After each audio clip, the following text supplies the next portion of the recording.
Hey everyone, it's Lisa Mears here. In today's video, I'm going to be making two cards using the Stamps of Life Fold It Club kit for June of 2023.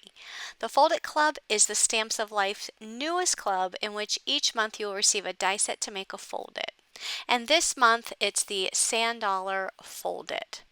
So with the kit, you get an idea card as well as the Fold It die set. And when I turn this over, you'll see all of the dies that are included. So you not only get the sand dollar, but you also get a seashell and then smaller sand dollar dies. And this die set will make a card shaped like a sand dollar. It's an A2 size card, so 4¼ by 5½ inches. You can also make the sand dollar and put it on the front of a card base, and you can also put it on a scrapbook page. And with this club kit, you also get a pack of stencils. This is a layered stencil set that makes a pattern of sand dollars on your card. So there's two stencils. One is the shape of the sand dollar, and then the other stencil is the design on top of this sand dollar.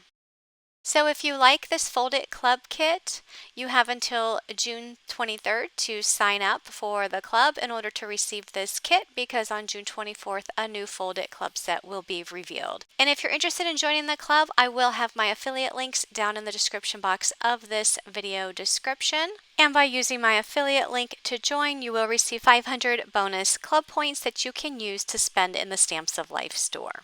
So let's make some cards. For my first card, I'm going to make the sand dollar shaped card, and I'm going to take the large circle shaped die and die cut a piece of the Stamps of Life Gingersnap cardstock, and then the layering die I cut twice, once out of the teal cardstock and once out of some yellow cardstock, just to get that center part out.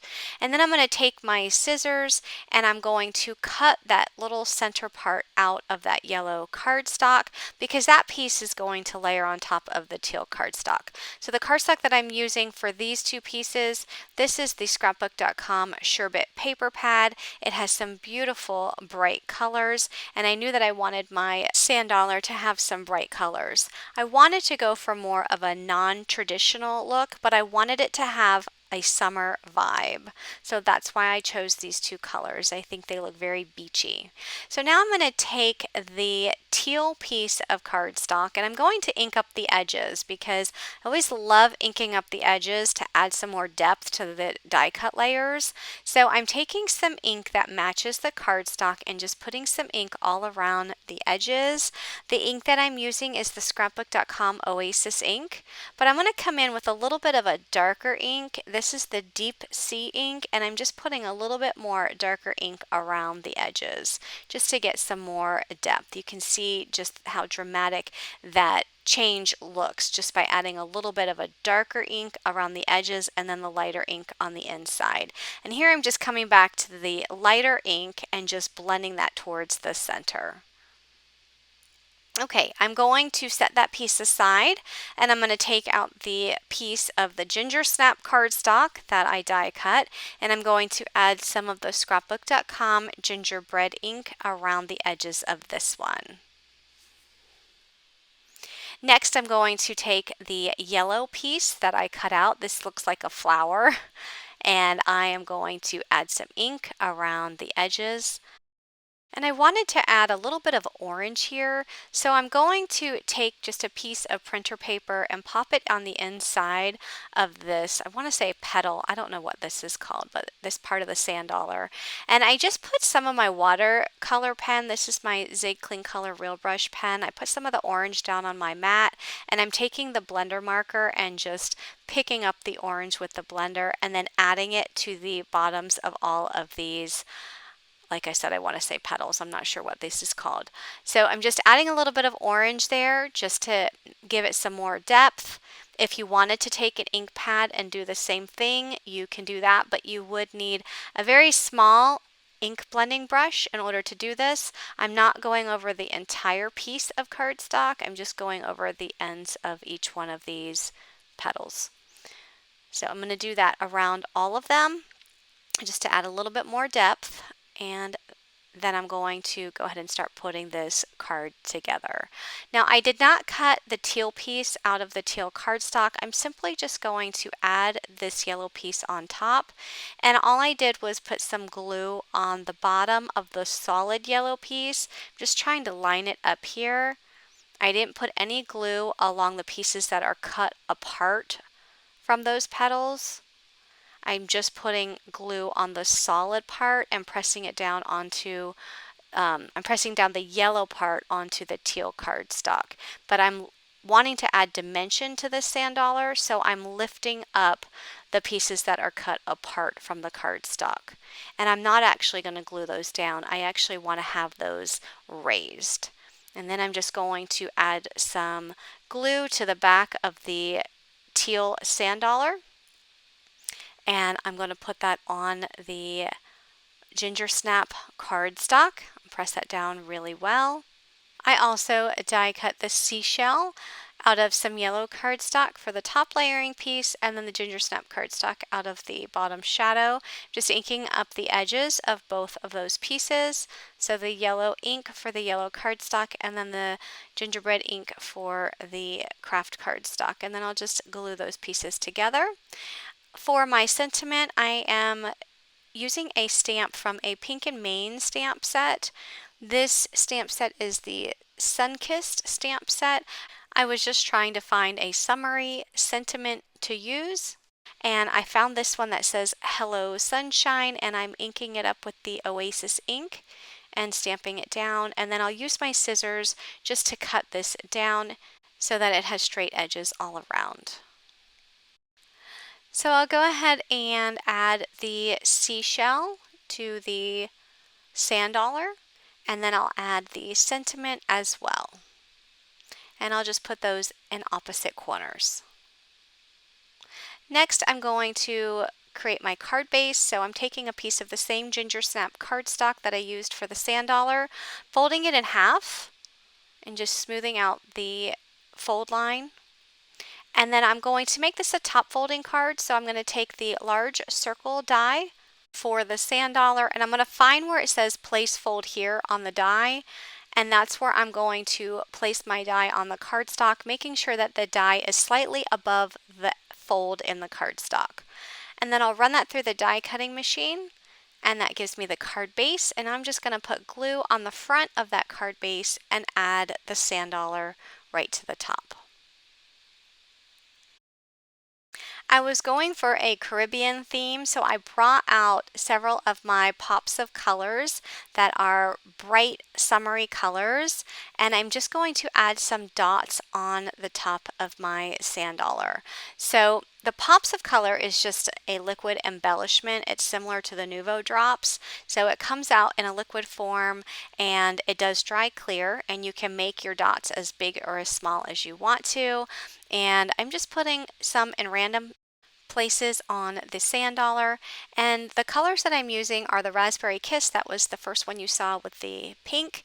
I'm also adding the Orange Squeeze, the Royal Blue, Coral Sunset, and Sunshine. And I will have links to all the extra supplies that I use down in the description box below in case you're interested in seeing more about what I've used for my card. I'm also going to come in with the Raspberry Kiss, which is the pink, and just add a center to the sand dollar, and then I'm going to sit and let that dry. I just love the way that this card turned out, and I want to share with you where I got my inspiration for making this card. Since I knew I wanted to do more of a non-traditional sand dollar, I did look on Pinterest, and I did search on Pinterest for sand dollar ideas, and I actually think I looked up sand dollar art, and I came across this pin on Pinterest that had all of these fun Caribbean inspired sand dollars. And when I clicked on it, it took me to this website. I think it's called Caribbean Rays, and they sell this metal wall art. And you can see all these fun Caribbean inspired sand dollars. They had pink ones and teal ones and purple ones and yellow ones, all in such beautiful, bright, vivid colors. So that's where I got my inspiration for this card, and this particular is the one that I used for my inspiration. So there is my replica of a card inspired by my Pinterest search. I did decide after the fact to go in and cover up these little hole pieces and just put some of the yellow cardstock back in there. I just think that looks a little bit better and a little bit more brighter just by adding that yellow. So that completes my sand dollar card. I just love how it turned out, and I love all the dimension. It looks like a really pretty flower in the middle with having these petals lifted up. I think that's so pretty, and this will fit in an A2 size envelope. So for my next card, I want to go ahead and create with the stencil. So I just have a piece of white cardstock here, and I'm going to start with the stencil that has the open circles on it, and I'm going to use a yellow ink. This is the Scrapbookcom Rubber Ducky ink, and I'm just going to ink up all of the circles on that stencil. And once I finish, I'll remove that stencil and I'll line up the second stencil, which will add the design to that stencil. And this time I'm just going to take some of my texture paste and put some here on my mat and add some of the Raspberry Kiss pops of color and just mix that up with my palette knife. Once I have that mixed up really well, I'm going to use this mixture to spread onto my stencil. And what I love about using texture paste is that it's actually going to put a raised effect to the openings of the stencil. So it will look a little bit raised, which that's what I love about using the texture paste. So I'll go ahead and remove the stencil, and I'll wash my stencil off immediately with some hot soapy water so that it does not stick. I do let that set aside to dry. Make sure it's completely dry before you work with the stenciled background. I did use a rectangle die to die cut it out of the cardstock, and now I'm ready to create a card. Off camera, I die cut a seashell with two different colors of the teal cardstock, one in a darker teal and one in a lighter teal, and I did ink up the edges using the same Oasis ink that I used on the previous card. I'm going to add the seashells to the middle of the card, and I also stamped out a sentiment and I fussy cut around the sentiment. My sentiment is from Simon Says Stamp. It's from a stamp set called Seas and Greetings. Again, I wanted to have a summery, beachy type greeting, so my sentiment says "See you soon" with the word "see" spelled S-E-A. So I added the sentiment just below the seashells, and then I'm going to take this layer and add it to a piece of teal cardstock that's cut slightly bigger than the sand dollar cardstock. And then I'll add that to an A2 size card base. So that completes both of my cards today. Again, I will have links to the club and all products in the description box of this YouTube video. And if you like this video, please give it a thumbs up. And if you like videos like this, be sure to click that subscribe button and turn on your bell notifications so that you'll be notified when I release new videos. Thanks for watching, everyone, and have a great day. Bye.